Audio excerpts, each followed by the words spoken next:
Pakistan super league کے آغاز میں 3 ہفتے باقی، شائقین کے جوش میں اضافہ، ٹکٹوں کی فروخت جاری، کوریئر سروس کی برانچز پر کھڑکی توڑ رش۔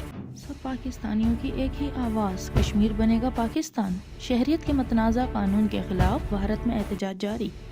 وزیر اعظم عمران خان نے احساس کفالت پروگرام کا افتتاح کر دیا۔ تقریب سے خطاب کرتے ہوئے کہا کہ چاہتے ہیں غریب طبقے تک پوری دیانتداری سے پیسے پہنچیں۔ پنجاب میں ہیپاٹائٹس مریضوں کی تعداد میں اضافے کا انکشاف، محکمہ صحت پنجاب نے WHO سے مدد مانگ لی۔ کورونا وائرس سے بچاؤ کے طور پر پاکستان سے ماسک اور دستانوں کی برآمد پر پابندی لگانے کا فیصلہ کر لیا گیا۔ رواں سال سرکاری حج پر کم از کم 5.5 لاکھ روپے خرچ ہوں گے۔ سرکاری حج کے اخراجات میں 1.25 لاکھ روپے سے زائد کا اضافہ کر دیا گیا۔